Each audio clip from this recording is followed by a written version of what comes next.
Bab 531, bertemu semua orang. Seseorang melewati portal baru tak lama setelah portal itu muncul. Sepertinya orang-orang dari kerajaan Grand Mountain ada di sini, kata Agon sambil mendengus. Sang dan Gerald memandang dengan penuh minat. Mereka belum bertemu dengan para pemimpin kerajaan Grand Mountain, dan mereka bertanya-tanya seperti apa jadinya mereka nantinya. Orang pertama yang melangkah masuk adalah seorang pria kurus berambut coklat yang tampak berusia 30-an. Tingginya sekitar 165 cm, dan ada beberapa kantung di bawah matanya. Sang mengira dia tampak seperti programmer kurus dari bumi. Seseorang yang tidak banyak bergerak saat begadang untuk bermain game. Ekspresinya sangat bosan, dan sepertinya datang ke sini sudah terlalu membuat dia stres. Namun, jumlah earth mana Sang yang bisa dirasakan dari orang ini sungguh gila. Tidak ada keraguan, ini adalah Raja Grand Mountain. Kau tampak lelah seperti biasa, Wilbur, kata Koran sambil tertawa sopan. Raja Grand Mountain, Wilbur, hanya mengalihkan pandangannya yang bosan dan kesal pada Al-Quran. Berapa lama lagi rapatnya akan dimulai? Dia bertanya dengan suara lelah. Ini akan dimulai sekitar 1 jam lagi, jawab Quran. Wilbur hanya mengangguk tanpa sadar dan berjalan ke sisi dataran tinggi. Jelas sekali, dia tidak terlalu tertarik untuk bertemu dengan yang lain. Gerald hanya mengangkat alisnya dan berjalan mendekat. Salam, aku. Tidak masalah siapa kamu, Wilbur memotong Gerald tanpa berbalik. Namun, dia juga tidak terdengar agresif. Dia terdengar seperti berbicara dengan Gerald terlalu merepotkan. Lagi pula aku akan pergi sebulan lagi. Perkenalkan dirimu pada yang lain, kata Wilbur.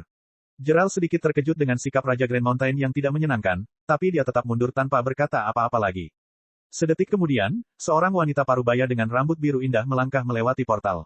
Ketika dia melihat Gerald mundur dari Wilbur, dia langsung tahu apa yang terjadi. Saya harus minta maaf untuk asisten supervisor Wilbur Grand Mountain, katanya dengan nada dingin namun sopan. Dia sangat sibuk. Jika Anda membutuhkan sesuatu darinya, silakan hubungi saya. Saya asistennya. Anda bisa memanggil saya Nyonya Bunga Mengalir, Tuan Angin Puyuh. Gerald sedikit terkejut dengan sapaan yang jauh dan terlalu sopan. Terima kasih, Ni Flowing Blossom, saya tidak keberatan, saya bisa mengerti mengapa Tuan Grand Mountain begitu stres. Nyonya Flowing Blossom hanya mengangguk sopan dan berjalan mendekati Wilbur. Lucunya, mereka tidak berbicara, dan Ni Flowing Blossom hanya menunggu dengan patuh di belakang Wilbur. Tentu saja, tidak semua orang bisa didekati seperti Quran, pikir Sang. Bersinar, 2 orang lainnya melewati portal. Salah satunya adalah seorang wanita parubaya dengan rambut coklat panjang, sementara yang lainnya adalah pria kurus yang mengenakan jas putih. Sang mengenali mantel yang dikenakan pria itu sebagai mantel yang dikenakan oleh semua peneliti di kerajaan Grand Mountain. Namun, Sang lebih terkejut dengan wanita itu. Dia mengenalinya. Wanita itu juga dengan cepat menyadari Sang, dan alisnya terangkat karena terkejut. Lalu, matanya menyipit, dan dia mendengus. Aku tahu itu. Ini adalah gubernur yang menemukannya setelah dia tiba di kerajaan Grand Mountain. Saat itu, Sang bertindak seperti orang barbar yang terisolasi. Sayangnya, dia masih mengirimnya ke garis depan. Sang merasa agak canggung bertemu dengannya di sini. Gerald memperhatikan pertukaran itu. Kamu kenal dia? Gerald bertanya pada Sang. Sang mengangguk. Dia adalah gubernur yang mengirimku ke garis depan. Oh, dia, kata Gerald sambil tertawa kecil. Kemudian, Gerald menghampirinya dan mengulurkan tangannya. Halo, saya Gerald Werwine, dan saya asisten supervisor baru di wilayah selatan. Wanita itu fokus pada Sang 1 detik lagi sebelum melihat ke arah Gerald. Lalu, dia menjabat tangan Gerald. Sarah Clifford, saya asisten supervisor baru di wilayah barat laut. Setelah itu, dia menunjuk ke orang di sampingnya. Ini asistenku Hans. Untuk hal penting kau bisa menghubungiku secara langsung, tapi tolong komunikasikan dengan Hans untuk hal yang tidak penting. Gerald mengangguk sopan dan juga berjabat tangan dengan Hans. Aku tak sabar untuk bekerja sama denganmu, ucap Hans sambil tersenyum cerah dan ramah. Kesenangan itu milikku, jawab Gerald. Hans memandang sekeliling Gerald ke arah Sang. Apakah ini asistenmu? Dia bertanya. Dia adalah nilai tambahku, tapi dia bukan asistenku, kata Gerald sambil tertawa. Dia temanku, dan dialah alasan mengapa aku mendapatkan pekerjaan ini. Hans dan Zara tampak sedikit terkejut. Bagaimana seorang pejuang tahap awal jalur sejati bisa memberikan pengaruh yang begitu besar terhadap Gerald dalam mendapatkan pekerjaan itu? Kekuatan mereka harusnya sangat berbeda. Hans pun memperkenalkan dirinya pada Sang yang juga melakukan hal serupa. Zara tidak terlalu tertarik untuk berbicara dengan Sang. Rupanya, dia masih sedikit kesal karena Sang berhasil menipunya saat itu. Beberapa menit kemudian, portal berikutnya terbuka. Kali ini, orang-orang kerajaan bayangan hitam melangkah maju. Pemimpinnya adalah seorang wanita jangkung dengan rambut hitam panjang, dan matanya dingin dan sombong. Ini adalah Ratu Black Shadow. Tampaknya, Ratu Black Shadow tidak memiliki nilai tambah, dan hal yang sama juga berlaku pada penerusnya. Di belakangnya berdiri seorang pria jangkung kurus dengan rambut hitam dan mata hitam. Aura dingin keluar dari dirinya, dan kebanyakan orang merasa tidak nyaman berada di dekatnya. Anehnya, Orang-orang dari kerajaan Black Shadow persis seperti yang kuharapkan, pikir Sang. Sikap Koran sama sekali tidak seperti yang diharapkan Sang, dan Wilbur juga berbeda. Sang mengira Raja Grand Mountain adalah pria yang tegap dan tinggi. Namun semakin jauh Sang memikirkannya, penampilan Wilbur semakin masuk akal. Orang barbar tinggal di kerajaan Grand Mountain, namun kerajaan Grand Mountain sebenarnya tidak dipimpin oleh mereka. Para peneliti dan penyihir memimpin kerajaan Grand Mountain. Perkenalan dengan orang-orang dari kerajaan Black Shadow berlangsung singkat namun sopan. Ratu Black Shadow memperkenalkan dirinya dengan sopan namun menjaga jarak. Penerusnya bahkan lebih ekstrim lagi. Yora Darksky, senang bertemu denganmu, ucapnya dengan nada datar. Sang dapat mendengar bahwa Yora sebenarnya tidak bertingkah seperti atasan di depan jeral. Nyatanya, Yora mengingatkan Sang pada seseorang. Sikap Yora sangat mirip dengan sikap Sang sendiri. Beberapa detik kemudian, portal berikutnya terbuka, dan orang-orang dari kerajaan musim semi roh berjalan melewatinya. Pemimpinnya adalah seorang wanita muda yang tersenyum cerah dengan rambut putih, dan ketika dia melihat wajah-wajah baru, senyumnya menjadi lebih cerah. Dia segera melompat ke Zara, asisten pengawas kerajaan Grand Mountain yang baru, dan memperkenalkan dirinya. Hai, saya Rela Spirit Spring, dan bolehkah saya mengatakan bahwa rambut Anda terlihat luar biasa? Dia dengan cepat berkata. Zara sedikit terkejut. Terima kasih, katanya dengan canggung. Kemudian, dia terbatuk untuk mendapatkan kembali posisinya. Nama saya Zara Cleaver, dan saya asisten supervisor baru di wilayah Barat Laut. Senang bertemu denganmu, Zara. Aku sudah tahu bahwa kerajaan Grand Mountain akan segera bangkit kembali. Rela berbicara keras dengan suara cerah. Terima kasih, jawab Zara lagi dengan sedikit terkejut. Kemudian, Rela dengan cepat melompat ke arah Jeral dan memperkenalkan dirinya. Jeral hanya terkekeh sopan. Senang bertemu denganmu, Rela. Kurasa aku akan segera bekerja sama dengan penerusmu. Rela dan Jeral mengobrol sebentar, hanya bertukar pujian. Setelah memperkenalkan dirinya pada Jeral, Rela menyeringai dan melompat ke arah Ratu Black Shadow. Cerah. Dia berteriak gembira sambil melemparkan dirinya ke arah Ratu Black Shadow. Wajah Ratu Black Shadow menjadi sedikit merah, dan dia dengan lembut mencoba mendorong Rela menjauh. Ada apa denganmu, Rela? Ini pertemuan resmi, bukan arena bermain. Aku tidak bisa menahannya. Aku sangat merindukanmu. Dia berteriak. Sambil masih memeluk Ratu Black Shadow, Rela memandang Yora Darksky di belakangnya. Yora, aku juga sudah lama tidak bertemu denganmu. Yora hanya mengangguk memberi salam sementara Rela terkikik. Yah, sepertinya dia lebih ceria dari yang kukira, pikir Sang. Pokoknya, aku juga harus memperkenalkan diriku. Sang berjalan ke arah Rela dan perlahan mengulurkan tangannya. Pergi, kamu menyeramkan, Rela berteriak sambil melirik ke arah Sang. Tangan Sang membeku. Bab 532, Protagonis. Sang hanya bisa melihat Rela Spirit Spring dengan alis terangkat. Dia tidak menduga reaksi itu. Beberapa orang yang mengenal Rela hanya tertawa kecil, dan Sang menarik kembali tangannya. Kemudian, dia berjalan kembali ke Jeral tanpa mengatakan apapun lagi. Itu agak langsung, tapi dia bisa menghadapi orang yang tidak menyukainya. Tidak ada alasan untuk mempermasalahkannya. Kemudian, dua orang terakhir melewati portal. Seorang wanita muda dengan rambut hijau pendek dan seorang wanita muda lainnya dengan rambut panjang berwarna abu-abu muda melangkah melewati portal. Sang tahu bahwa yang pertama adalah penyihir tertinggi, sedangkan yang kedua adalah penyihir tertinggi akhir. Keduanya pergi dan memperkenalkan diri kepada semua orang yang hadir hingga akhirnya mereka mencapai Jeral. Halo, saya Via Stormbright, dan ini nilai tambah saya, Lyra Stormbright, adik saya, sapa wanita berambut hijau itu. Halo kalian berdua, aku Jeral Werwine, dan ini nilai tambahku, Sang Sword. Senang bertemu kalian, ucapnya. Semua orang berjabat tangan dan memperkenalkan diri. Kini, hanya dua orang yang hilang. Sang hanya menunggu di samping sementara Jeral sedang berbicara dengan Via Stormbright dan saudara perempuannya. Sang tahu apa yang mereka bicarakan. Bagaimanapun, Jeral sudah memberitahu Sang tentang rencana masa depannya. Jika Relon benar-benar memberikan izin, kerajaan Skythunder akhirnya memiliki kesempatan untuk melawan kerajaan kemurnian sihir. Setelah beberapa menit, satu portal lagi terbuka, dan Charles Pendragon melangkah masuk. Hei, semuanya. Charles Pendragon di sini. Dia berteriak keras. Saya akan menjadi asisten supervisor baru untuk area pusat, dan saya tidak memiliki nilai tambah karena orang tua itu membawa semua penyihir yang baik bersamanya. Dari samping, Al-Quran hanya menghela nafas. Kenapa kamu harus memanggilku orang tua di depan semua orang? Charles hanya meletakkan tangannya di pinggul dan membusungkan dada. Bukan salahku kalau kamu menjadi tua. Quran hanya mengusap keningnya karena kesal. Kamu menemukan yang aneh, kata Agon dari samping Quran. Ya, tapi dia sangat berbakat dan cakap, kata Koran. Meski dia tidak terlihat seperti itu, gerutu Koran. Semua pemimpin saat ini sedang berbicara dalam kelompok. Mereka bahkan menarik Wilbur, memaksanya untuk berpartisipasi. Dari apa yang Sang lihat, kelima pemimpin saat ini sangat mengenal satu sama lain. Yang plus juga sepertinya saling kenal. Saat itu, Sang menyadari sesuatu.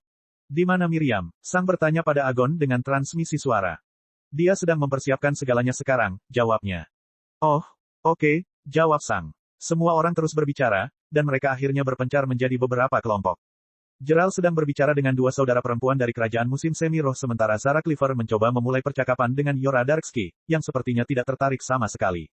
Sementara itu, Sang hanya berdiri di samping, tidak berbicara dengan siapapun. Menyebalkan, bukan? Charles tiba-tiba berkata kepada Sang dengan suara keras. Sang hanya mengerutkan alisnya dan memandangnya. Saya tidak yakin apa yang Anda maksud. Maksudku diabaikan, kata Charles sambil mendengus. Sang hanya mengangkat alisnya. Saya tidak diabaikan. Saya hanya tidak terlalu peduli dengan percakapan. Huff, itulah yang akan dikatakan oleh seseorang yang diabaikan, tambah Charles sambil mendengus. Sang hanya memutar mata kanannya, tapi dia tidak menjawab. Beberapa detik berlalu dengan Charles hanya berdiri di sampingnya. Kamu seharusnya melihat Queen Spirit Spring ketika dia tiba, tiba-tiba Sang berkata. Charles terkejut karena Sang sedang berbicara dengannya. Oh mengapa? Dia menyebutku menyeramkan, tambah Sang. Charles hanya mendengus sambil tertawa. Kamu terlihat menyeramkan. Sang memandang Charles. Bagaimana aku menyeramkan? Maksudku, lihat dirimu, kata Charles. Kamu terus-menerus mempunyai pandangan seperti ini di matamu, mata yang membuat orang berpikir kamu merencanakan sesuatu yang licik. Selain itu, penutup matamu ini membuatmu tampak licik. Kamu terlihat seperti bandit atau bajak laut. Sang menggaruk dagunya. Itu mungkin saja, ya, tambah Charles. Sang hanya mengangguk. Charles memandang Sang beberapa saat, bertanya-tanya mengapa dia tidak merasakan penolakan apapun darinya. Kenapa kamu tiba-tiba jadi ingin bicara? Charles bertanya. Hah, Sang bertanya, tidak mengerti maksud Charles. Saat kita bertemu beberapa bulan lalu, pada dasarnya kau menyuruhku pergi, kata Charles dengan alis berkerut. Ya, karena kami sedang diserang oleh kerajaan masa depanmu, kata Sang. Berbicara denganmu bukanlah prioritasku. Charles mengangkat alisnya dengan skeptis. Itu saja.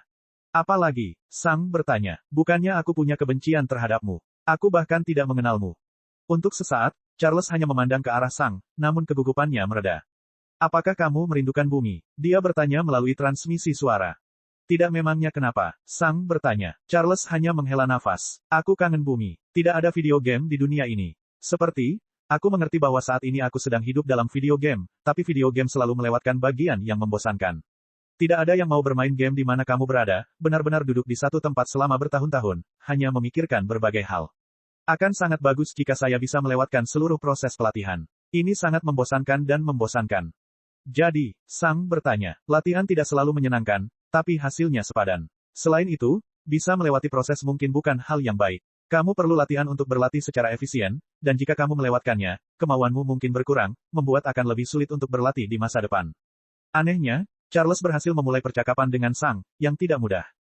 Meskipun Sang mengatakan bahwa dia tidak peduli Charles datang dari bumi, mungkin saja, dia sebenarnya sedikit peduli. Bang! Beberapa menit kemudian, sambaran petir menyambar bagian tengah dataran tinggi, dan Relon keluar dari kawah kecil. Dia melihat sekeliling dan mengangguk ke arah orang-orang yang hadir. Apakah semua orang sudah mengenalnya? Dia bertanya. Relon menerima banyak jawaban positif. Bagus, kalau begitu tujuan pertama pertemuan sudah tercapai. Mari kita mulai rapatnya. Kelompok itu bubar dan berhenti di depan Relon. Pertama, izinkan saya menyambut Anda semua di Lightning Manor. Anda sekarang secara resmi dipekerjakan oleh salah satu organisasi paling kuat di seluruh dunia. Tidak banyak orang yang bisa mencapai hal itu. Setelah itu, Relon berpidato yang menjelaskan beberapa detail tambahan yang tidak ada dalam kontrak. Detail tersebut bukanlah sesuatu yang penting, hanya beberapa hal spesifik tentang bagaimana Relon menjalankan tempat tersebut. Beliau juga berbicara sedikit tentang apa yang harus diwaspadai oleh setiap asisten supervisor. Relon berbicara sekitar 2 jam. Apakah ada di antara kalian yang punya saran? Dia bertanya setelah berbicara tentang bagaimana mengatur segalanya. Saat itu, Via Stormbright, Lyra Stormbright, dan Gerald saling melirik. Kemudian, Gerald melangkah maju. Relon mengangguk ke arah Gerald.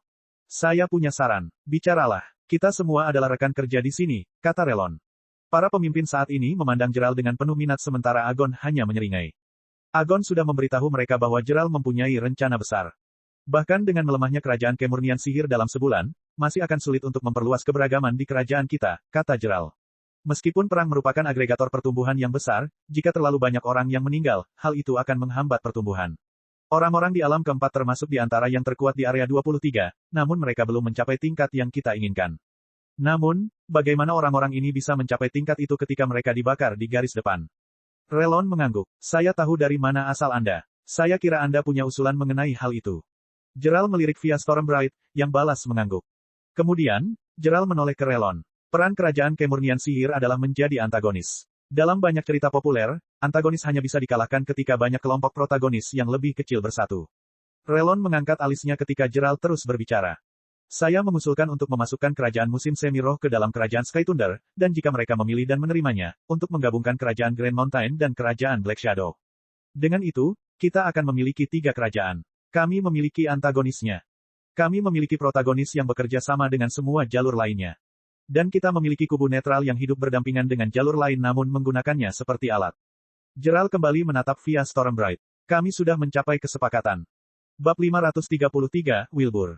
Orang-orang yang hadir memandang Gerald dengan kaget. Saran seperti itu akan mengubah keseluruhan struktur area 23. Mustahil, kata Wilbur, Raja Grand Mountain, dari samping sambil mendengus. Bagaimana mungkin? Gerald bertanya. Aku bisa memahami bahwa kerajaan Sky Thunder dan kerajaan musim semi roh sangat mirip dan mereka bisa melakukan hal seperti itu, tapi ini tidak akan pernah berhasil untuk kerajaan Grand Mountain dan kerajaan Black Shadow. Kedua kerajaan telah menjadi musuh terlalu lama. Gerald hanya nyengir. Jadi, Wilbur mengerutkan alisnya. Itu bukan sesuatu yang bisa kamu abaikan begitu saja. Mengapa tidak? Gerald bertanya. Jika kita melihat melewati permusuhan antara kerajaan Black Shadow dan kerajaan Grand Mountain, kita dapat melihat bahwa mereka memiliki filosofi yang sangat mirip. Para penyihir di kerajaan Grand Mountain memperbudak kaum barbar agar menjadi lebih kuat, dan kerajaan Black Shadow melakukan hal yang sangat mirip dengan memperbudak binatang buas. Terlebih lagi, kedua kerajaan kalian dibuat untuk bekerja sama. Kerajaan Black Shadow memiliki summoner, yang merupakan jalur sihir yang kurang dikenal. Namun, summoner ini membutuhkan makanan yang kuat untuk memperkuat monster mereka. Dan kerajaan Grand Mountain menciptakan semua makanan ini dengan memperbudak orang-orang barbar. Selama beberapa detik, tidak ada yang mengatakan apapun. Pikiran untuk menciptakan orang barbar hanya untuk dijadikan makanan binatang terasa menakutkan. Apakah kamu mendengarkan dirimu sendiri? Wilbur bertanya dengan mata menyipit. Kamu menyarankan memberi makan manusia ke binatang. Cih, Wilbur memandang Ratu Black Shadow, yang baru saja mendengus jijik. Saya tidak melihat masalahnya, katanya. Kami telah melakukan hal itu selama beberapa dekade, bahkan berabad-abad. Ini tidak ada hubungannya denganmu, kata Wilbur dengan suara berbisa. Ini ada hubungannya denganku, kata Ratu Black Shadow. Lagi pula, kamu baru saja mengatakan bahwa memberi makan manusia ke binatang itu mengerikan, tapi memperbudak mereka bukanlah suatu masalah. Apakah kamu mendengar dirimu sendiri? Wilbur memandang Ratu Black Shadow lebih lama sebelum beralih ke Gerald. Itu tidak akan terjadi. Kerajaan Grand Mountain tidak akan bekerja sama dengan kerajaan Black Shadow. Gerald hanya memandang Wilbur dengan seringai penuh arti. Maaf, tapi keputusannya bukan di tanganmu. Apa yang kamu bicarakan? Kerajaan Grand Mountain adalah kerajaanku. Sebagai asisten pengawas, aku punya kebebasan tertentu dalam mengelola kerajaanku, kata Wilbur. Saya tidak berbicara tentang Relon, kata Gerald. Lalu, dia menunjuk ke Zara Clifford. Itu miliknya. Wilbur memandang Zara Clifford dengan mata menyipit. Jelas sekali, dia mencoba mengintimidasinya. Zara Clifford memandang King Grand Mountain dengan ekspresi sedikit terintimidasi. Bagaimanapun, dia telah menjadi rajanya selama lebih dari 1 abad. Ya Tuhan, apa yang perlu dikhawatirkan? Semua orang memandang ke arah Sang, yang baru saja berbicara. Dia cukup berani untuk berbicara pada saat ini. Sang mengabaikan Wilbur dan hanya menatap Zara. Kamu bukan subjeknya lagi. Kamu adalah karyawan Lightning Manor. Kamu harus tahu bahwa dia tidak bisa begitu saja menyabotase pekerjaanmu atau membunuhmu hanya karena alasan pribadi. Dikatakan demikian dalam kontrak. Siapa yang mengizinkanmu berbicara di sini? Wilbur berteriak dengan marah. Kamu hanya nilai tambah 1. Sang berkedip sekali. Kemudian, dia melihat ke arah Relon, yang sedang menggaruk dagunya sambil berpikir. Bolehkah aku bicara di sini? Sang bertanya dengan nada bosan. Relon melirik Sang, mengangguk, dan kembali berpikir. Ya, kata Sang pada Wilbur. Juga, tidakkah kamu menyadari bahwa kamu adalah satu-satunya orang di sini yang menentang semua ini? Jelas ada aspek-aspek yang berguna dalam proposal ini, dan mereka layak untuk dipertimbangkan daripada ditolak secara instan. Katakan padaku, apakah ini masalah ego? Sang bertanya dengan suara bosan. Masalah ego. Wilbur mengulangi seolah dia baru saja ditampar wajahnya dan tidak bisa berpikir jernih. Ya, soal ego, ulang Sang. Kamu pada dasarnya menjadikan orang-orang barbar, tetapi kamu tidak bisa menerima bahwa para pejuang benar-benar lebih baik daripada orang-orang barbar dalam segala hal. Apakah mengorbankan orang-orang barbar kepada binatang buas merupakan pukulan bagi egomu? Tidak bisakah kamu melepaskan orang yang gagal? Percobaan. Kesunyian. Wilbur berteriak, suaranya mengguncang dataran tinggi. Seorang pejuang di alam keempat bahkan tidak bisa memahami pikiran seorang penyihir agung. Pelajari tempatmu, budak. Kesunyian. Semua orang memandang Wilbur dengan heran. Bahkan Relon sudah tersadar dari lamunannya. Kemudian, beberapa orang menghela nafas. Itulah penjelasannya, kata Quran, Raja Kerajaan Kemurnian Sihir. Jadi itulah mengapa kerajaan Grand Mountain melakukan hal yang sangat buruk dan mengapa dia bahkan bersedia bersekutu dengan kerajaanku. Dia benar-benar mempercayai hal-hal yang telah dia ajarkan pada kerajaannya, kata Quran sambil menghela nafas lagi. Al-Quran, kata Wilbur dengan mata menyipit. Ini tidak ada hubungannya dengan ego, dan saya tidak mempercayai hal-hal ini. Ada terlalu banyak masalah dengan lamaran tersebut. Al-Quran hanya menggelengkan kepalanya. Tidak ada yang akan mempercayainya sekarang. Ada begitu banyak kata yang bisa dia gunakan untuk menghina Sang, tapi dia menggunakan kata-kata budak. Masalahnya bukan pada kata itu sendiri, melainkan alasan mengapa dia memilih kata tersebut. Para asisten pengawas menyebarkan ideologi tertentu di kerajaan mereka untuk mencapai suatu tujuan. Namun para pembantu pengawas mengetahui bahwa ideologi tersebut adalah kebohongan yang diciptakan untuk memperkuat jalur lain. Kerajaan Koran membenci segala sesuatu yang bukan sihir, tapi dia sendiri tidak punya masalah dengan prajurit atau jalan lainnya. Dia hanya memainkan perannya sebagai antagonis. Namun, Wilbur sebenarnya telah kehilangan pola pikir seorang asisten pengawas dan telah mengadopsi ideologi yang ia gunakan untuk mengindoktrinasi kerajaannya. Bukan itu yang seharusnya dipikirkan oleh asisten supervisor. Pikiran dan keyakinan mereka harus terpisah dari kerajaan mereka. Mereka berada di sini untuk memperkuat jalan yang berbeda, bukan untuk melemahkannya. Wilbur, kata Relon. Wilbur memandang Relon dengan sedikit gugup. Menurutku kamu sudah terlalu lama berada di sini, kata Relon. Saat itu, wajah Wilbur memutih. Jangan khawatir, kata Relon. Saya tidak menyita pembayaran atau imbalan Anda. Mengambil 150 tahun kerja keras Anda karena kesalahan bicara akan terlalu kejam.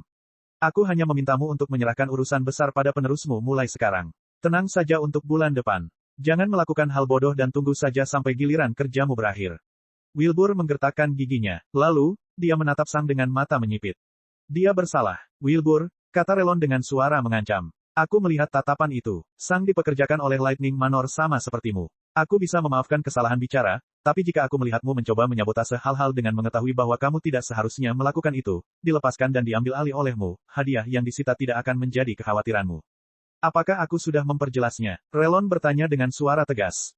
Wilbur memejamkan mata dan menarik napas dalam-dalam. Ya, katanya, berusaha terdengar tenang. Bagus. Sekarang, menurutku lebih baik kamu meninggalkan rapat lebih awal, tambah Relon. Tentu, kata Wilbur dengan suara kesal. Bersinar. Sebuah portal muncul, dan Wilbur berjalan melewatinya tanpa berkata apa-apa. Kemudian, Relon kembali menatap Gerald. Sekarang, untuk lamaranmu. Bab 534, bagaimana segalanya akan turun.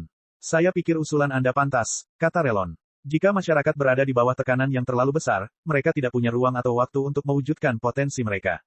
Namun, meskipun saya mengizinkan kalian berdua menggabungkan dua wilayah kalian, semua pihak yang terlibat dalam penggabungan harus menyetujuinya. Sebagai asisten pengawas, kalian semua masih memiliki kebebasan tertentu mengenai bagaimana kalian mengelola wilayah kalian, jelas Relon. Gerald menatap Fia, dan Fia hanya menoleh ke Relon. Kami sudah sepakat, kata Fia Stormbright. Kami masih harus menyelesaikan detailnya, tapi beberapa hari setelah asisten supervisor lama pergi, kami akan melanjutkan merger. Relon mengangguk. Aku menyarankan untuk menyerahkan wilayah kerajaan musim semi roh saat ini. Kedua kerajaan kalian agak lemah, dan menurutku kalian tidak memiliki pertahanan untuk mempertahankan perbatasan yang begitu panjang. Itu rencananya, jawab Fia. Bagus, kata Relon. Lalu, dia menoleh ke Yora Darksky dan Sarah Cleaver. Apakah Anda ingin bergabung atau tidak, itu terserah Anda. Saya tidak meminta Anda mengambil keputusan saat ini, tetapi saya ingin mendapat jawaban dalam 2 minggu ke depan apakah Anda ingin melakukannya atau tidak. Sarah Cleaver dan Yora Darksky saling berpandangan. Mereka tidak yakin apakah mereka harus melakukannya. Bagaimanapun juga, kerajaan Grand Mountain dan kerajaan Black Shadow telah berperang selama lebih dari 1 abad sekarang. Hampir setiap orang yang hidup dilahirkan pada masa perang, dan rasanya seperti sesuatu yang tidak akan pernah berhenti. Ada saran lain? Relon bertanya. Tidak ada yang menjawab. Bagus, kalau begitu rapatnya ditunda. Bang, Relon berubah menjadi sambaran petir dan terbang menjauh. Sebagian besar orang tetap berdiri di sana, tidak yakin bagaimana semua ini akan terjadi. Hei, kalian berdua. Sarah dan Yora menatap Charles yang hanya nyengir ke arah mereka. Aku bukan pria sebaik pria tua itu, katanya. Jika saya harus berperan sebagai antagonis, saya akan menjadi antagonis yang sesungguhnya. Itu berarti tidak memperbudak jalan lain, katanya sambil menatap Sarah. Sebaiknya kamu segera meningkatkan kekuatanmu, atau kamu akan kehilangan pekerjaan segera setelah kamu memulainya. Sarah menyipitkan matanya mendengar ancaman itu. Namun, dia juga tahu bahwa semua ini hanyalah bagian dari pekerjaannya dan Charles hanya melakukan apa yang seharusnya dia lakukan. Kerajaan kemurnian sihir adalah antagonisnya, dan Charles akan bertindak seperti itu. Kemudian, Charles memandang Gerald dan mengedipkan mata padanya sebelum memanggil portalnya dan pergi. Gerald agak bingung dengan Charles. Terakhir kali, Charles menyerang Gerald, dan setelah itu, dia dimarahi dengan kasar oleh Sang. Mengapa Charles tiba-tiba membantunya? Agon kembali ke Gerald dan Sang sambil menyeringai. Bagus sekali, kalian berdua. Aku benci melihat bajingan itu dan sikapnya yang terus-menerus mengatakan bahwa dia terlalu baik untuk segalanya. Agon jelas mengacu pada Wilbur. Setelah melihatnya, saya tidak terkejut bahwa kerajaan Grand Mountain adalah sebuah pertunjukan yang buruk, kata Sang. Agon tertawa sementara Gerald memandang Sang dengan heran. Sial, aku belum pernah mendengar kata itu sebelumnya. Sang berkedip sekali. Berbicara dengan Charles mengingatkanku pada bumi. Menurutku, Sitsou bukanlah kata yang sebenarnya di dunia ini. Saya pikir Anda bisa menebak artinya, kata Sang. Gerald mengangguk sambil tertawa kecil. Setelah itu, mereka bertiga kembali ke kastil Agon. Apa rencananya? Gerald bertanya. Tentang, Agon bertanya. Kapan kamu akan pergi? Gerald menjelaskan. Oh, itu, kata Agon sambil berjalan menuju singgasananya. Setelah terpojok, Ratu Kerajaan Bayangan Hitam akan melancarkan serangan terhadap Raja Kerajaan Grand Mountain. Saat keduanya bertarung, Raja Kerajaan Kemurnian Sihir akan terlibat. Raja Kerajaan Sky Thunder dan Ratu Kerajaan Musim Semi Roh melihat peluang untuk akhirnya menjatuhkan Raja Kerajaan Kemurnian Sihir setelah dia meninggalkan semua penyihir kuatnya untuk membantu Raja Kerajaan Grand Mountain dan menyerang.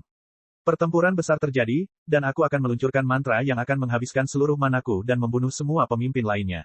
Sarah Cleaver akan memanfaatkan momen itu dan membunuhku ketika aku kehabisan mana. Begitulah yang akan terjadi pada masyarakat umum. Sebenarnya, Supervisor akan membuat lingkaran sihir ilusi. Kami akan tetap bertarung secara terbuka, tetapi pada saat aku meluncurkan mantra terakhirku, lingkaran sihir akan aktif. Sebenarnya, mantra tersebut tidak menghabiskan seluruh manaku, hanya setengahnya. Aku sengaja meleset, dan kita semua terbang hingga tak terlihat lagi dari tanah. Kalau begitu, kita akan terbang menjauh dari area 23 sementara semua orang mengira kita sudah mati. Gerald mengangguk. Bagaimana dengan cincin luar angkasa? Kami akan bertindak seolah-olah kami menghancurkan mereka dan sebagian besar isinya sambil menyebarkan beberapa benda secara acak ke seluruh tanah di bawah kami, jelas Agon. Kedengarannya bagus, kata Gerald. Sang hanya memandang Agon. Saat pertama kali melihat Agon, Sang kewalahan dengan kekuatannya. Sekarang, Agon adalah seseorang yang familiar bagi Sang. Dan tak lama kemudian, Agon akan pergi, meninggalkan Gerald yang bertanggung jawab atas kerajaan. Bertahun-tahun yang lalu, Gerald memberitahu Sang bahwa mimpinya adalah menjadi raja, dan sekarang, mimpi itu akan menjadi kenyataan. Kalau begitu, selamat tinggal, Agon, kata Sang. Saya akan segera mulai berlatih, dan saya rasa kita tidak akan bertemu lagi. Agon hanya nyengir. Kedisiplinanmu dalam berlatih adalah hal yang membuatmu begitu kuat dalam waktu sesingkat itu. Berdasarkan caramu bertarung, aku tahu bahwa kamu memahami 4 jalan berbeda sebelum mencapai tahap jalan sejati. Bagi para penyihir, itu sama dengan memahami 4 konsep berbeda sebelum menjadi penyihir tinggi. Saya tidak sepenuhnya yakin bagaimana reaksi dunia terhadap kekuatan Anda yang sebenarnya. Mungkin mereka akan mencoba membantu Anda menjadi lebih kuat, atau mereka mungkin takut dengan potensi Anda. Berhati-hatilah pada siapa kamu menunjukkan kekuatanmu. Sama seperti afinitasmu, kata Agon.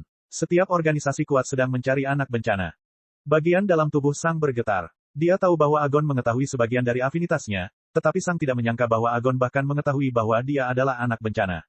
Sang telah melihat istilah itu di buku yang ditinggalkan Lucius, dan dia mengira istilah ini adalah sebuah rahasia. Tampaknya, itu bukan rahasia besar. Mengapa kamu membantuku? Sang bertanya. Saya dilahirkan di kerajaan Grand Mountain sebagai orang barbar, dan mereka tidak memberi saya kesempatan untuk menjadi lebih kuat, kata Agon. Setiap orang berhak mendapatkan kesempatan untuk berkuasa, termasuk Anda. Sang menarik napas dalam-dalam. Terima kasih, Agon. Ini sangat berarti bagiku. Agon mengangguk sambil menyeringai. Sekarang, pergilah berlatih. Saya ingin mendengar kabar dari Anda ketika Anda menjadi prajurit pertama yang mencapai alam kelima. Sang juga mengangguk. Senang bertemu denganmu, Agon. Agon hanya mengangguk lagi. Kemudian, Sang meninggalkan kastil dan terbang menuju gua.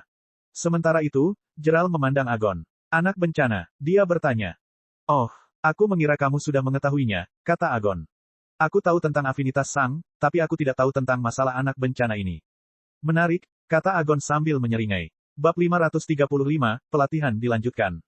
Sang kembali ke gua untuk melanjutkan pelatihannya. Saat ini, dia tidak perlu melawan siapapun, dan dia membutuhkan tempat terpencil yang jauh dari bahaya berarti. Tentu saja, gua itu berbahaya karena terdapat binatang-binatang tahap jalan sejati dan binatang-binatang agung, tetapi selama Sang tidak masuk terlalu dalam ke dalam gua, dia tidak akan bertemu dengan binatang-binatang itu. Selain itu, karena semua prajurit tahap jalan sejati dan penyihir agung berada di garis depan, Sang juga tidak akan bertemu manusia lain di sini. Terakhir, dia ingin merahasiakan pelatihannya. Jika orang-orang menyadari bahwa Sang merusak jalur mananya, seseorang yang mungkin ingin membunuhnya dapat memanfaatkan momen itu.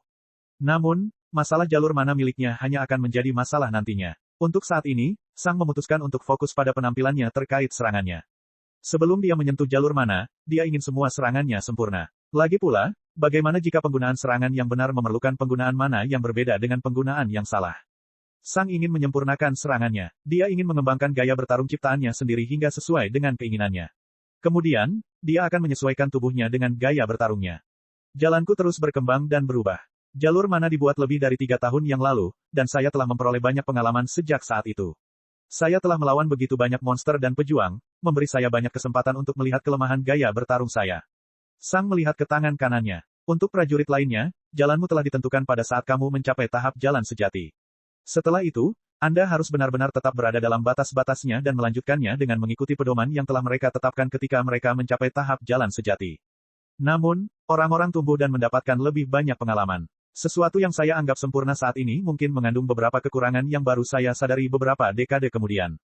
Lalu apa? Apakah saya harus menapaki jalan yang salah ini sampai akhir, mengetahui semua kelemahannya dan tidak mampu memperbaikinya?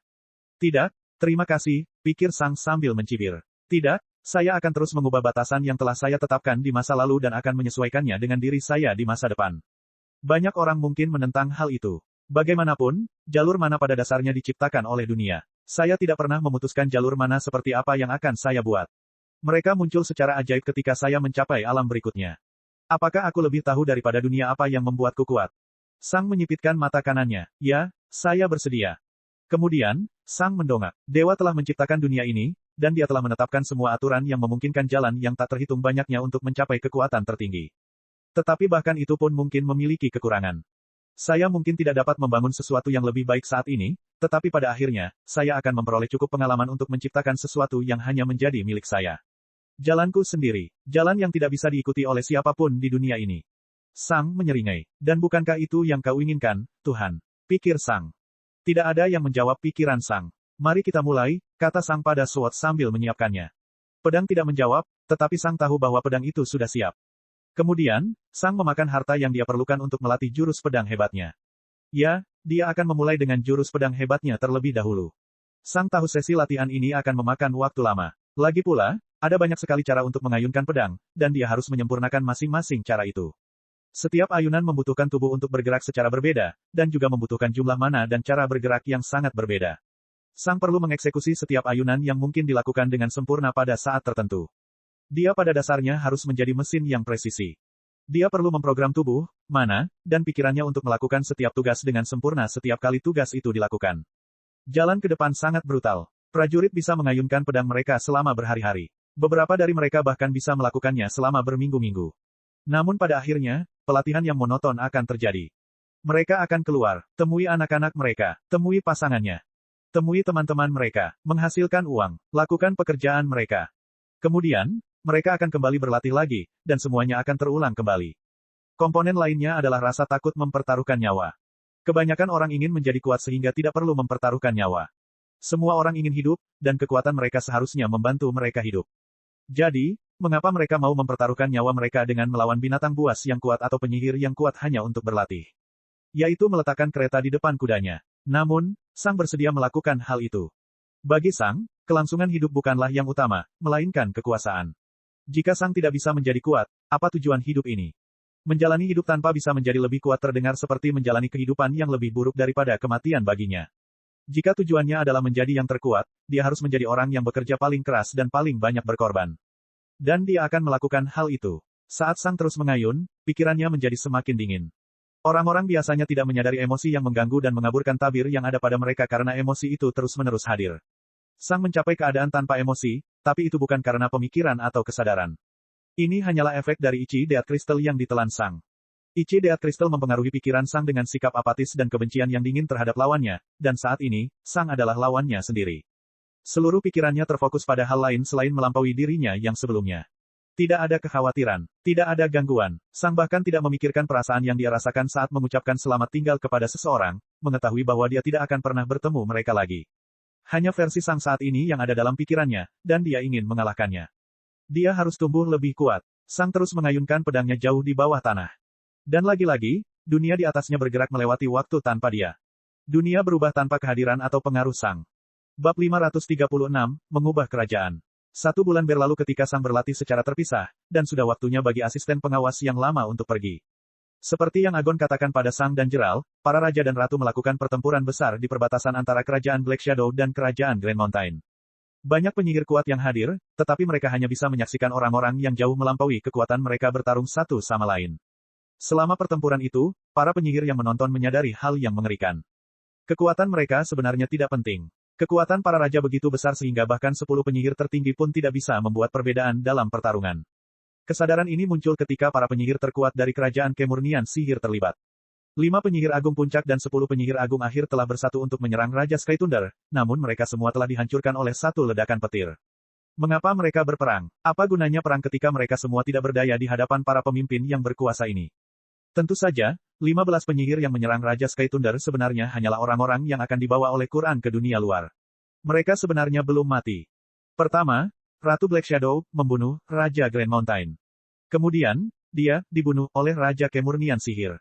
Queen Spirit Spring terlibat dan bertarung dengan King Magic Purity sementara King Sky Thunder menyerangnya dari jarak jauh.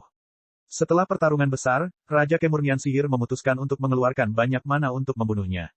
Saat itulah Raja Sky Thunder melihat peluangnya dan membunuh Raja Kemurnian Sihir. Raja Sky Thunder menang. Namun kemudian, beberapa tombak tanah ditembakkan ke arahnya.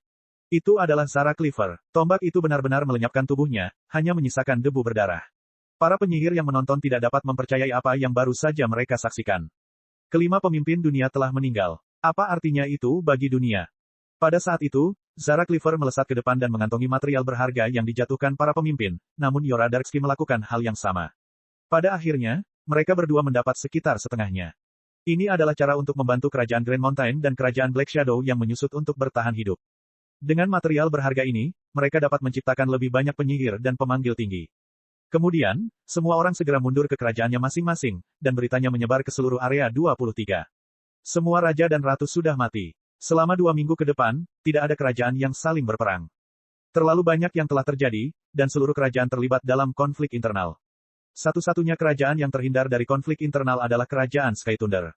Alasannya adalah tidak ada kontestan. Jeral adalah penyihir paling kuat, tanpa diragukan lagi, dan tidak ada seorang pun yang bisa berebut kepemimpinan dengannya.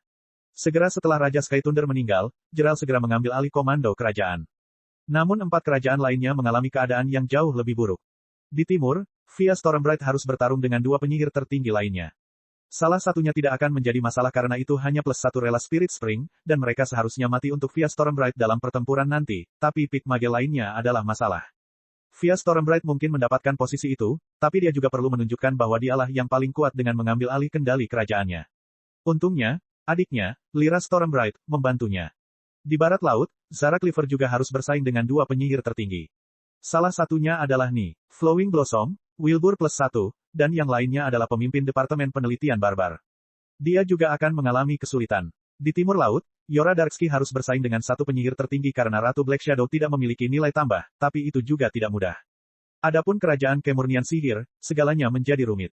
Di satu sisi, kerajaan Kemurnian Sihir telah kehilangan hampir semua penyihir yang sangat kuat, meninggalkan Charles Pendragon sebagai satu-satunya penyihir tertinggi, namun ada masalah.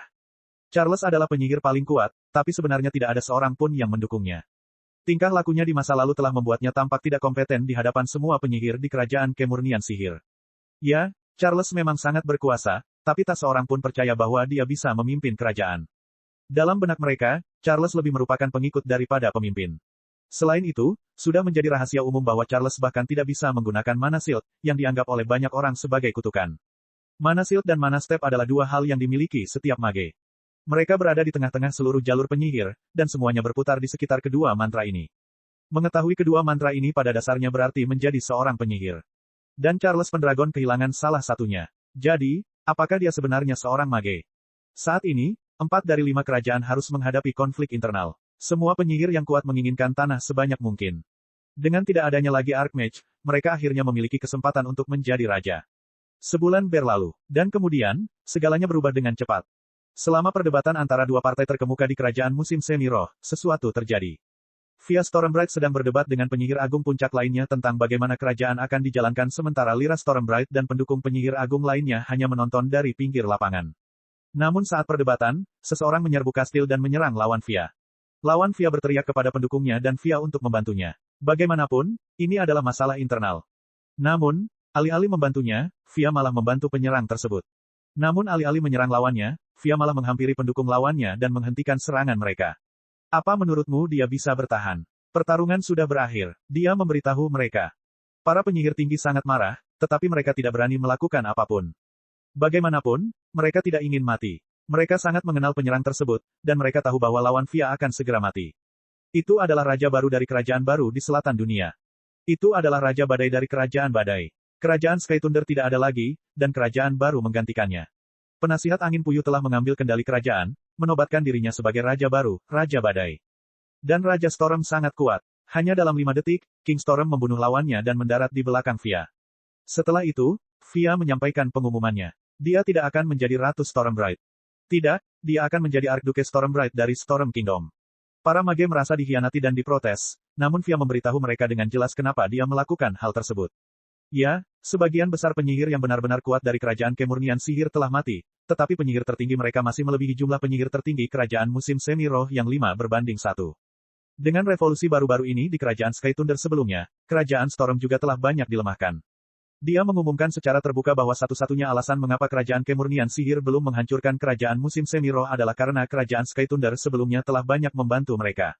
Tanpa bantuan terus-menerus dari para pejuang dan penyihir tinggi, kerajaan musim semi roh akan hancur lebih dari 50 tahun yang lalu. Dia mengatakan kepada semua orang bahwa prioritasnya bukanlah budaya atau tanah. Prioritasnya bukanlah menjaga semangat kerajaan musim semi roh tetap hidup. Tidak, prioritasnya adalah manusia dan binatang di kingdom. Kehidupan, dan dia menolak mengorbankan setiap makhluk hidup di kerajaannya hanya untuk menjaga budaya dan semangat kerajaan musim semi roh tetap hidup. Bertahan hidup adalah yang paling penting dan cara terbaik untuk bertahan hidup bagi semua manusia dan binatang adalah dengan bergabung dengan kerajaan badai. Dan kemudian, dia mengumumkan bahwa mereka akan mengorbankan 70% tanah mereka dan hanya mempertahankan 30% yang berbatasan dengan kerajaan Storm. Tidak ada yang senang dengan solusi itu, tapi tidak ada yang bisa mereka lakukan. Fia, Lyra, dan Geralt hanya akan membela kerajaan selama seminggu. Setelah itu, mereka hanya akan mengirimkan pasukan untuk mempertahankan perbatasan baru kerajaan Storm. Terserah individu untuk memutuskan apakah mereka ingin bergabung dengan Storm Kingdom atau tidak. Tapi itu bukanlah sebuah pilihan. Apa yang bisa dilakukan kerajaan musim semi roh sebelumnya hanya dengan 3 penyihir akhir. Meskipun 10 penyihir agung akhir kerajaan kemurnian sihir telah mati, mereka masih memiliki 15 orang yang tersisa. Sekarang, kerajaan musim semi roh berada dalam dilema yang sama dengan kerajaan Sky Thunder bagian barat. Tapi tidak ada yang bisa mereka lakukan. Entah itu pindah ke kerajaan badai atau mati ke kerajaan kemurnian sihir. Di saat yang sama, Zara Clifford dan Yora Darksky bekerja sama untuk menyingkirkan lawannya masing-masing. Kemudian, mereka juga mengumumkan fusi mereka, tetapi dibandingkan dengan fusi kerajaan musim semi roh dan kerajaan badai sebelumnya, fusi ini jauh lebih sulit untuk dilakukan. Peperangan internal antar manusia akan terus berlanjut selama beberapa dekade. Sementara itu, fusi antara Storm Kingdom dan sisa-sisa Spirit Spring Kingdom berjalan relatif lancar. Semua penyihir agung akhir dari kerajaan musim semi roh sebelumnya mendapat posisi kepemimpinan, secara mengejutkan melebihi jumlah pemimpin kerajaan badai. Lagi pula, Storm Kingdom hanya memiliki satu penyihir tingkat tinggi akhir, yaitu Sylvia Eternal Frost. Banyak kebijakan baru yang datang dari orang-orang dari kerajaan musim semi roh sebelumnya, sehingga memudahkan para spirit untuk tinggal di kerajaan tersebut. Dan Raja Storm sangat jarang menentang kebijakan mereka. Karena Geralt memberi mereka begitu banyak kebebasan, integrasi berjalan lancar. Kerajaan Sky Thunder memiliki banyak penyihir dan beberapa prajurit. Namun kerajaan badai memiliki banyak prajurit, banyak penyihir, dan banyak spiriter. Dunia sedang berubah, dan Sang hanya terus mengayunkan pedangnya di dalam gua, tidak merasakan perubahan apapun. Bab 537, Variasi. Sang hanya terus mengayunkan pedangnya. Dia tidak yakin sudah berapa lama dia mengayunkan pedangnya, tapi dia tahu itu sudah lama sekali, dilihat dari berapa banyak sumber daya yang dia konsumsi. Semakin banyak waktu berlalu, pikiran Sang seakan lenyap. Dia tidak memikirkan Geralt lagi. Dia tidak memikirkan kerajaan lagi. Tidak ada apa-apa, hanya Sang dan pedang yang ada. Sang benar-benar telah berubah menjadi mesin yang hanya melakukan satu tugas berulang kali. Waktu tidak lagi berarti. Dunia tidak lagi berarti. Selama pelatihannya yang panjang dan terisolasi di panggung Komandan Puncak, Sang masih berulang kali dihubungi oleh Geralt untuk menyampaikan berita. Geralt selalu terus memberitahu dia perkembangan kerajaan. Tapi sekarang, tidak ada yang menghubungi Sang, dan dia bersyukur untuk itu. Semakin sedikit gangguan, semakin baik. Hanya kekuatannya yang penting. Segala sesuatu yang lain tidak penting. Sang hanya fokus pada umpan balik dari Windblade Seed. Seiring berjalannya waktu, semakin banyak suara bagus yang muncul. Sang membuat kemajuan. Akhirnya, Sang berhasil menyempurnakan salah satu ayunannya. Setiap kali dia menggunakan serangan itu, dia akan mendengar suara yang menandakan bahwa dia telah berhasil. Butuh banyak pekerjaan untuk menyelesaikannya dengan benar, namun Sang tahu bahwa masih banyak lagi yang perlu dia lakukan. Mampu melancarkan serangan sempurna selama latihan adalah satu hal. Melakukan hal yang sama selama pertarungan kacau adalah sesuatu yang sama sekali berbeda. Namun untuk saat ini, Sang hanya berkonsentrasi untuk bisa melakukan serangannya. Melakukan serangan selama pertempuran akan menjadi tugas di masa depan. Sang fokus pada serangan berikutnya sampai dia bisa melakukan serangan itu dengan sempurna juga. Lalu, yang berikutnya, dan yang berikutnya, waktu di dalam gua sepertinya tidak pernah bergerak. Selalu ada binatang yang sama, tembok yang sama, mana yang sama. Semuanya selalu identik. Absennya siang dan malam pun membuat kawasan tersebut semakin terasa terkucil dari waktu. Tapi Sang terus mengayun. Dia terus mengayun. Seiring berjalannya waktu, semakin banyak serangannya yang menjadi sempurna. Dia tidak tahu berapa lama waktu yang dibutuhkannya, tapi akhirnya, Sang berhasil menyempurnakan serangan terakhirnya di Great Sword State miliknya. Setelah melakukan itu, Sang menarik napas dalam-dalam dan mengulangi setiap serangan lagi. Semuanya sempurna. Untuk sesaat, Sang berhenti.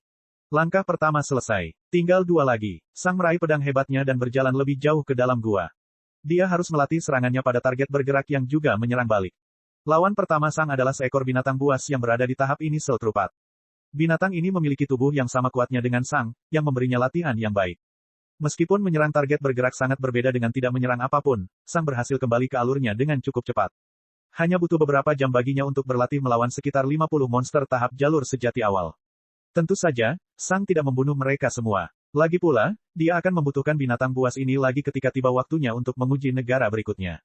Setelah berurusan dengan binatang-binatang tahap jalan sejati awal, Sang pergi ke binatang-binatang tahap jalan sejati awal.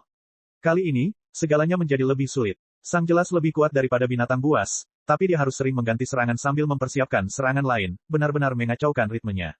Selain itu, Sang sekarang harus benar-benar menggunakan elemen es-nya dalam serangan, membuatnya semakin sulit untuk melepaskan semuanya dengan sempurna.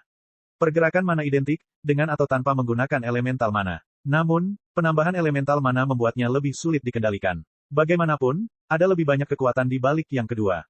Kali ini, Sang membutuhkan waktu lebih lama. Faktanya, Sang bahkan meninggalkan gua dan pergi ke kawah di akhir pelatihannya. Keanekaragaman binatang di dalam gua telah berkurang, dan Sang pada dasarnya telah bertarung melawan setiap binatang tahap jalan sejati awal di dalam seluruh gua. Untungnya, sama seperti gua, kawah juga pada dasarnya tidak dikunjungi, yang berarti Sang tidak diganggu selama pelatihannya. Sang terus bertarung melawan monster tahap jalan sejati awal di kawah, tapi dia tetap menghindari membunuh mereka. Lucunya, Sang menyadari bahwa performa serangannya menjadi lebih buruk setelah melawan lawan baru. Saya rasa saya telah meremehkan dampak variasi terhadap penampilan saya, pikirnya. Sang terus bertarung melawan berbagai binatang di kawah untuk waktu yang lama. Akhirnya, Sang kembali menyempurnakan serangannya. Namun alih-alih berubah menjadi monster mid-trupat stage, Sang memutuskan untuk mencoba meningkatkan variasi lebih lanjut terlebih dahulu. Sang meninggalkan kawah, terbang ke arah timur laut, dan memasuki zona Empress Cobra. Dia terbang semakin dalam ke zona Empress Cobra sampai dia tiba di bagian paling mematikan dari keseluruhan zona. Rawa racun sejati. Disinilah tempat tinggal monster tahap jalan sejati, dan Sang segera terjun ke medan pertempuran lagi. Benar saja, serangannya tidak lagi sempurna, tapi kualitasnya tidak turun terlalu banyak. Dia masih berhasil sekitar 90% dari waktu. Menyempurnakan serangannya di lingkungan barunya tidak memakan waktu lama seperti saat pertama kali. Kemudian, Sang kembali ke gua dan kawah untuk menguji serangannya lagi. Dia ingin memastikan bahwa dia tidak kehilangan kontak dengan lawan lainnya. Dia membuat kesalahan sekali, tetapi semuanya setelah itu menjadi sempurna lagi. Saya pikir saya perlu lebih banyak variasi. Jika saya ingin serangan saya sempurna, tidak peduli siapa lawan saya, itu harus sempurna. Setelah mengambil keputusan, Sang melesat menuju zona Ice Wyvern. Akhirnya, Sang berhenti di atas pegunungan yang mengelilingi hutan. Sang sangat mengenal tempat ini. Ini adalah Taman Jeral, tempat Sang pertama kali muncul di dunia. Spirit Sense Sang meliputi taman, tetapi dia tidak dapat menemukan satupun binatang buas di panggung komandan. Sepertinya landak itu mati atau pergi. Biasanya, Sang mungkin teringat akan hal itu, tetapi tidak demikian halnya hari ini. Sang di sini bukan untuk mengenang, melainkan untuk berlatih. Sang terbang menuju tengah taman dan menerobos lapisan es tebal di atas danau tengah. Ini adalah salah satu terowongan yang menuju ke danau bawah tanah raksasa di bawah zona Ice Wyvern. Monster dan Arkbis tahap jalan sejati hanya dapat ditemukan di terowongan yang menuju ke danau dan danau itu sendiri. Ini adalah perhentian pelatihan Sang berikutnya. Bab 538, Puncak Pemahaman. Selama beberapa tahun berikutnya, Sang melakukan perjalanan dari satu lokasi berbahaya ke lokasi berikutnya, selalu melawan binatang buas yang kuat. Ada begitu banyak binatang buas yang belum pernah dilawan Sang, dan dia merasakan kekuatan pertempurannya menjadi semakin kuat. Akhirnya, Sang melewati setiap zona yang dimiliki Kerajaan Badai. Selama ini, Sang selalu terbang di udara pada ketinggian yang sangat tinggi agar tidak terlihat oleh orang lain, dan dia selalu hanya berlatih di lokasi yang tidak ada orang lain. Bukan karena Sang takut dilihat oleh orang lain. Sang hanya tidak ingin keluar dari pola pikir pelatihannya dengan melakukan percakapan dengan seseorang. Sang akhirnya punya waktu untuk menggunakan kekuatannya sepenuhnya, dan dia tidak akan membiarkan siapapun mengganggu pelatihannya. Setelah Sang melewati setiap zona, dia memutuskan untuk melakukan hal yang sama lagi saat melawan monster Mitrupat Stage. Binatang buas itu sudah cukup kuat, dan Sang tidak bisa melawan mereka tanpa benar-benar menggunakan kekuatan elementalnya. Perkelahian menjadi lebih menegangkan, dan Sang harus bereaksi lebih cepat dari sebelumnya, membuatnya semakin sulit untuk melancarkan serangannya dengan sempurna. Seperti mesin, Sang pergi dari zona ke zona untuk melawan semua monster kuat. Dia tidak lagi melihat sekelilingnya. Dia hanya melihat dirinya sendiri, kekuatannya, dan boneka latihan berikutnya. Semuanya telah berubah menjadi rutinitas, dan Sang bahkan hampir tidak sadarkan diri saat bertarung. Sepertinya tubuhnya bergerak sepenuhnya dengan sendirinya. Selama bertahun-tahun, beberapa orang berhasil melihat sekilas Sang dari jauh, namun mereka tidak yakin siapa orang itu. Bukankah hampir semua pejuang tahap jalan sejati berada di garis depan? Apakah sebenarnya ada prajurit tahap jalan sejati di dalam kerajaan badai yang tidak terlibat dalam perang? Setelah beberapa saat, kebanyakan orang mulai ragu ketika seseorang memberitahu mereka bahwa mereka telah melihat seorang pejuang tahap jalan sejati. Sudah menjadi rahasia umum bahwa para prajurit tahap jalan sejati semuanya ditempatkan di garis depan. Mereka pasti sedang kebingungan. Dia tidak tahu berapa lama, tapi Sang akhirnya kembali ke gua. Serangannya menjadi sempurna lagi. Lalu, Sang melakukan satu hal terakhir. Dia ingin melawan rata-rata monster tahap jalan sejati akhir. Ini pastinya tidak mudah. Terakhir kali dia bertarung adalah saat persidangan. Rata-rata monster tahap akhir dari tahap jalur sejati pada saat itu adalah landak es, dan Sang hanya membunuhnya dengan menggunakan senja. Jika Sang berusaha sekuat tenaga dan menggunakan seluruh negaranya, dia pasti akan menang tanpa pertanyaan. Namun, tujuan Sang bukanlah untuk menang melainkan untuk berlatih. Artinya pertarungan akan memakan waktu lama sehingga sangat berbahaya bagi Sang. Namun demikian, Sang ingin mendorong dirinya lebih jauh lagi. Dia membutuhkan serangannya yang benar-benar sempurna di setiap momen. Saat ini, Sang telah memahami seluruh filosofi di balik kemajuan dalam tahap jalan sejati. Di panggung komandan, para pejuang menciptakan cetak biru gaya bertarung mereka. Mereka pada dasarnya menciptakan jalan mereka sendiri. Namun, jalan mereka pada saat itu hanyalah sebuah konsep, dan belum sepenuhnya sempurna. Meskipun jalan menentukan apa yang bisa dilakukan oleh seorang pejuang, jalan itu tidak menentukan seberapa baik mereka dapat melakukannya. Dalam arti tertentu, jalan mewakili suatu aturan, dan para pejuang dapat menciptakan beberapa teknik yang mengikuti aturan tersebut. Namun tidak semua penampilan sempurna. Manusia melakukan kesalahan, dan seseorang tidak selalu bisa bekerja dengan sempurna. Itu juga sebabnya ada begitu banyak percobaan di Olimpiade di bumi. Mengapa orang harus melempar tombak berkali-kali? Itu karena manusia tidak selalu sempurna. Dan itulah tujuan di dalam tahap jalan sejati. Pejuang yang berada di tahap jalan sejati perlu menyempurnakan jalan mereka. Mereka perlu mendorong jalan mereka hingga batasnya dan memanfaatkannya dengan sempurna. Ketika mereka akhirnya berhasil, mereka akan siap mencapai alam kelima. Selama beberapa tahun terakhir, Sang telah mengubah lebih dari satu serangan. Terkadang, dia merasa beberapa serangannya berlebihan atau ada celah di suatu tempat yang tidak bisa ditutup dengan serangan yang benar-benar mengalir ke serangan yang dia butuhkan dengan lancar. Saat ini, jalur mana Sang semakin tidak cocok dengan gaya bertarung barunya. Dia hanya mengubah terlalu banyak hal. Namun secara keseluruhan, Sang lebih senang dengan cara bertarungnya saat ini. Dia merasa itu lebih cocok untuknya. Sang dengan cepat menemui lawannya, seekor binatang buas yang berada di tahap jalan sejati akhir. Awalnya cukup mudah bagi Sang, tapi seiring dia menggunakan bulan baru, segalanya menjadi sulit. Dia telah mendorong binatang itu kembali dengan kekuatan ais mana yang luar biasa, tapi ais mana telah hilang sekarang.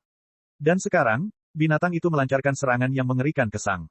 Untuk pertama kalinya setelah sekian lama, Sang terluka. Dia menghadapi kematian lebih dari sekali, dan pikirannya selalu tertuju pada daun. Dengan menggunakan daun, dia bisa melukai binatang itu dengan parah atau bahkan membunuhnya. Namun, Sang selalu menjaga dirinya tetap terkendali. Dia di sini bukan untuk menang. Dia ada di sini untuk berlatih. Penampilan Sang sangat buruk selama beberapa detik berikutnya, namun ia akhirnya terbiasa dengan serangan lawannya. Semenit kemudian, sepertinya Sang tidak lagi melawan monster tahap jalan sejati akhir. Serangannya menjadi jelas bagi Sang, dan Sang tahu persis bagaimana dia harus bergerak untuk menghadapi serangan tersebut bahkan sebelum serangan itu diluncurkan. Sepertinya binatang itu bergerak sesuai dengan keinginan Sang. Waktu di sekitar Sang sepertinya melambat. Binatang itu masih bergerak dengan kecepatan yang cukup tinggi, tapi tidak sekuat pada menit pertama. Entah kenapa, perhatian Sang tertuju pada pedangnya, dan dia melihatnya dengan penuh minat. Saat dia mengayunkannya, sepertinya dia melihat sebuah garis. Atau apakah itu aliran? Rasanya seperti ada garis yang berjalan semakin jauh melintasi waktu. Terkadang garisnya lurus. Terkadang, ada gelombang sinus. Terkadang, Ada sudut. Itu naik dan turun. Dan entah kenapa, polanya berulang, dan Sang bisa melihat hubungan mereka dengan lawannya. Kemudian, Sang menghendaki garis tersebut keluar dari pola ini. Pada saat itu, mata kanan Sang melebar saat dia merasa akan menyadari sesuatu. Berhenti. Sang menyipitkan mata kanannya dan dengan paksa mengalihkan perhatiannya dari kesadarannya.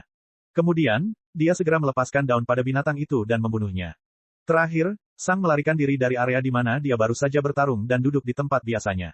Aku hampir mengambil langkah terakhir, pikir Sang. Sepertinya aku siap memahami hal yang dibutuhkan pejuang lain untuk mencapai alam kelima. Namun, ini belum waktunya. Saya tidak tahu apa yang akan terjadi ketika saya memahami konsep ini, tapi saya yakin akan lebih baik jika jalur mana saya cocok dengan konsep tersebut terlebih dahulu. Sepertinya aku telah mencapai puncak kesempurnaan untuk Great Sword State-ku. Sekarang, waktunya menangani jalur mana. Bab 539, Jalur.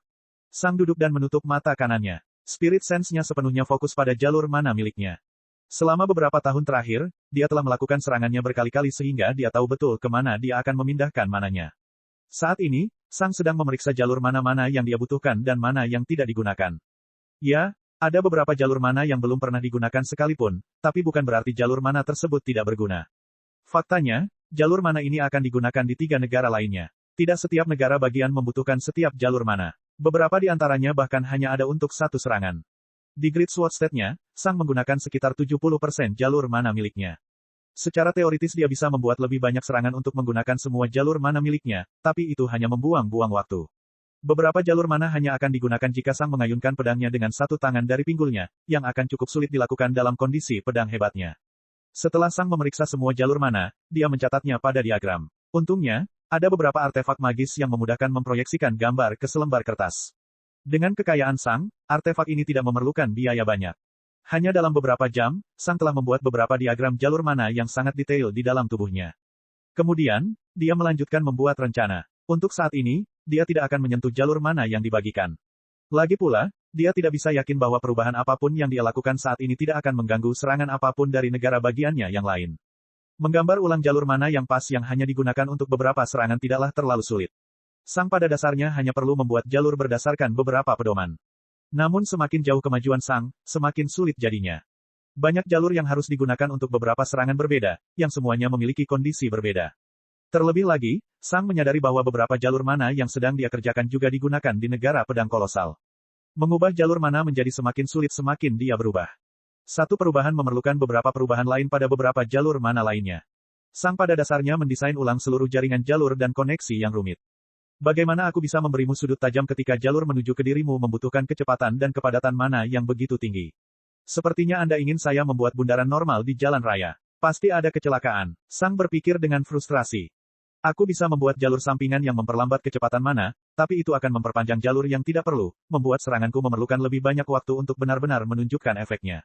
Saya tidak benar-benar ingin mengurangi kecepatan saya lebih jauh lagi. Oke. Dan bagaimana saya bisa memberi Anda kecepatan sebanyak itu jika lokasi tepat di depan Anda merupakan persimpangan kompleks antara beberapa jalur?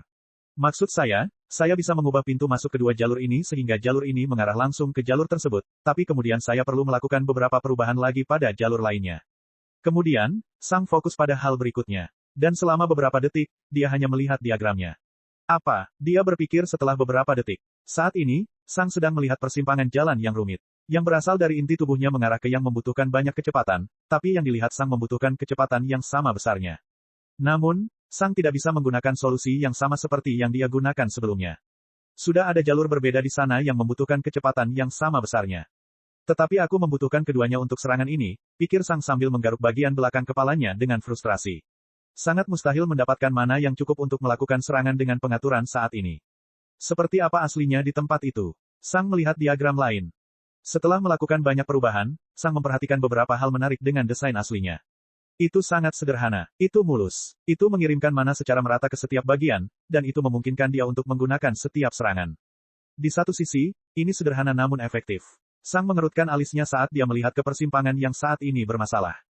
Maksudku, itu berhasil, tapi persimpangannya tidak mungkin memberikan mana yang cukup untuk memanfaatkan serangan itu sepenuhnya. Saya masih bisa menggunakannya, tapi banyak potensi yang terbuang di sini. Pada saat itu, Sang berdiri dan meraih pedang. Kemudian, dia melakukan penyerangan. Selama penyerangan, dia juga melihat persimpangan di dalam tubuhnya. Itu dibanjiri mana dan mengalir melalui jalurnya secepat mungkin. Namun dengan pemahaman baru Sang, dia dapat melihat bahwa mengisi kedua jalan raya mana yang luas ini terlalu merepotkan untuk satu jalur di depannya. Kepadatan mana berkurang sedikit, tetapi sesaat kemudian, otot-otot Sang di sepanjang dua jalur melepaskan mana mereka sendiri, mengisi kedua jalur itu lagi. Karena itu, Sang memiliki mana yang cukup untuk menggunakan serangan itu dengan sempurna. Setelah Sang tidak lagi menggunakan mana, dia melihat otot-ototnya menyerap mana lagi. Jadi begitulah cara tubuhku melakukannya, pikir Sang. Dalam angka hipotetis, saya memiliki output 100 mana per detik, tetapi untuk melakukan serangan ini, saya memerlukan 150 mana per detik hanya untuk 1 detik. Saya tidak dapat memberikan mana yang cukup, tetapi otot-otot dalam perjalanan menuju lokasi serangan bertindak sebagai penyimpanan sementara. Mereka memberikan 50 mana ekstra untuk detik ini dan mengambil kembali mana itu pada detik berikutnya. Sang mengusap dagunya. Apakah itu ada kerugiannya? Mari kita lihat, ketika saya melakukan serangan ini, saya mengambil mana dari otot-otot ini. Jadi, jika saya bergerak seperti ini langsung setelah penyerangan, apa yang akan terjadi? Sang melakukan serangan itu dan langsung melakukan serangan yang berbeda. Saat itulah dia menyadari bahwa serangan keduanya sangat lamban. Di masa lalu, dia hanya berasumsi bahwa itu adalah kelembaman dari serangan sebelumnya, tetapi kali ini Sang telah melihat penyebab sebenarnya. Ototnya tidak memiliki cukup mana untuk melakukan serangan dengan seluruh kekuatannya. Saya tidak pernah berpikir untuk menggunakan serangan seperti ini karena rasanya tidak mungkin dan salah. Namun, jika aku benar-benar bisa memperbaiki kesalahan ini, aku bisa menggabungkan seranganku dengan lebih bebas. Pasti ada sesuatu yang bisa saya tingkatkan. Dan kemudian, Sang melihat diagram yang penuh dengan perubahan dan perubahan. Tapi bagaimana caranya? Bab 540, Transformasi. Sang sedang melihat diagram dengan mata merah saat dia mencengkeram rambutnya erat-erat dengan tangannya. Dia stres. Ada begitu banyak perubahan yang perlu dilakukan di semua jalur yang berbeda sehingga pada dasarnya hal ini akan mengembalikan setengah dari perubahan yang telah dilakukan sebelumnya. Ada begitu banyak masalah yang perlu diselesaikan, dan Sang bahkan belum mencapai jalur mana bersama. Segalanya hanya akan menjadi lebih buruk mulai sekarang. Sekarang, Sang benar-benar tahu betapa menakjubkannya jalur mana. Tentu, mereka tidak sempurna, tapi cukup baik untuk semuanya. Dengan hanya mengubah satu hal kecil, Sang telah membuat beberapa serangan menjadi mustahil untuk digunakan. Sang telah melihat diagram selama berjam-jam, mencoba menemukan cara untuk memecahkan masalah saat ini. Namun, dia sudah mencapai batasnya. Dia memperbaiki beberapa hal di sana-sini, tetapi ada terlalu banyak perubahan di seluruh hal, dan jalur baru terasa sangat berbeda dari jalur lama. Sepertinya gaya arsitektur jalur ini benar-benar berbeda dari jalur alami aslinya. Setelah beberapa saat, perhatian Sang teralihkan. Dia merasa hal itu menjadi mustahil, dan pikirannya mencoba memikirkan solusi yang berbeda. Sang melihat diagram lama dan baru berulang kali. Dia melihat ke depan dan ke belakang. Saat ini, Sang tidak memikirkan hal khusus apapun. Dia hanya melihat sesuatu. Kemudian, Sang melihat ke jalur luar, yang terlihat sedikit lebih teratur dan lurus dibandingkan jalur alami. Sang melihat kemana mereka memimpin dan menggaruk bagian atas kepalanya. Setelah itu, dia mengeluarkan diagram yang benar-benar baru dan mulai menggambar garis bentuk tubuhnya. Kemudian, dia meletakkan diagram asli dan baru di atas satu sama lain dan menandai tempat di mana semua jalur mana miliknya akan menuju. Setelah beberapa menit, Sang dapat melihat ribuan titik kecil pada diagram. Untungnya, kertas ajaib itu bisa menggambar benda baru dengan akurasi yang mengerikan. Itu hampir seperti layar komputer. Manusia normal akan mengalami kesulitan besar dalam melihat semua titik, tapi penglihatan Sang sangat bagus. Kemudian, Sang melihat diagram baru. Sekarang, ada garis besar tubuhnya dan banyak titik. Setelah itu, Sang mulai menggambar garis, menghubungkan semua titik. Semua titik di salah satu jarinya menuju ke tengah jari dan kemudian turun ke tangan, tempat semua jalur dari jari bertemu. Kemudian, Sang menggambar jalur besar melalui lengannya, yang berakhir di dadanya. Dia melakukan itu untuk seluruh tubuhnya dan melihatnya. Dan dia mendengus. Seolah-olah semudah itu, pikir Sang sambil melemparkan diagram itu ke samping. Saya pada dasarnya perlu membuat ulang semua jalur mana saya sepenuhnya. Terlebih lagi, selama proses yang panjang, saya merasa tidak berdaya. Saya hanya bisa bergerak dengan 1/5 kecepatan saya dengan 1/5 kekuatan saya tanpa bisa menggunakan elemen apapun secara efektif. Selain itu, saya kehilangan dorongan dari kemajuan. Jika saya mengubah semua jalur mana, saya mungkin kehilangan akses ke beberapa jalur tersebut secara permanen. Dibutuhkan banyak mana untuk mengubah jalur mana, dan jika saya kehilangan akses ke terlalu banyak jalur tersebut, saya mungkin tidak akan pernah bisa mengumpulkan cukup mana untuk membuat akses lagi. Kemudian, Sang melihat diagram dengan semua perubahannya lagi. Maksudku, aku harus mulai dari sini, pindah ke sini, melakukannya di sini. Setelah beberapa saat, Sang berhenti mengomentari apa yang dia lakukan dalam pikirannya saat dia mulai membuat rencana. Alis Sang semakin berkerut saat dia melanjutkan. Aku sebenarnya bisa melakukannya, pikir Sang. Saya benar-benar bisa membuat ini berhasil. Terlebih lagi, cara saya merancang semua ini memungkinkan saya dengan mudah menambahkan jalur mana tambahan.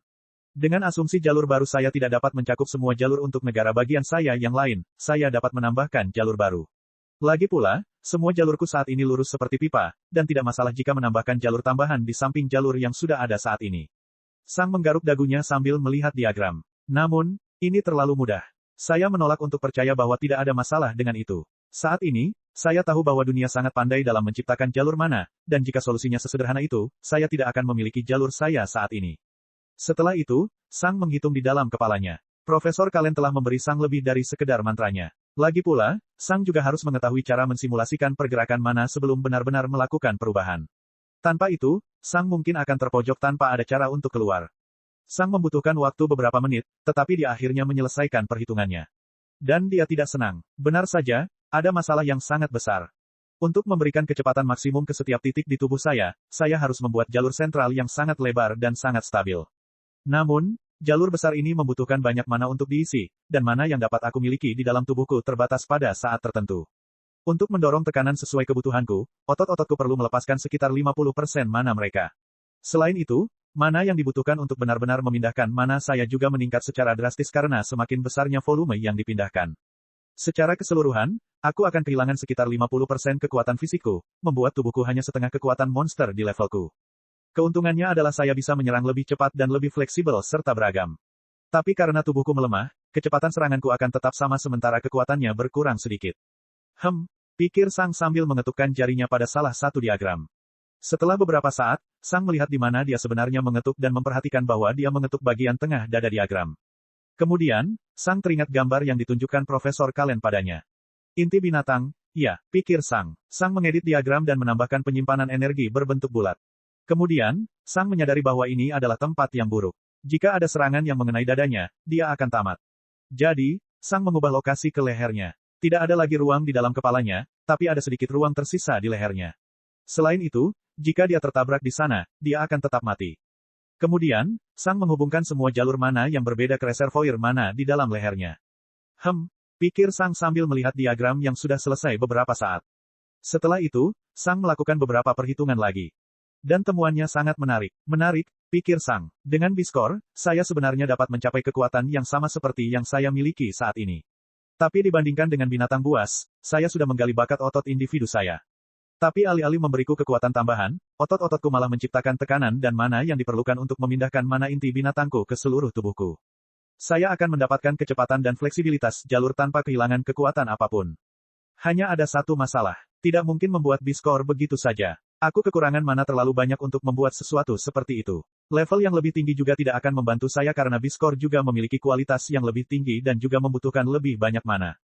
Dengan diriku sendiri, menciptakan ini adalah hal yang mustahil. Terakhir, tidak ada penyihir yang dapat membantu saya karena mana mereka bersifat eksternal dan tidak dapat diserap dengan baik dengan cara ini.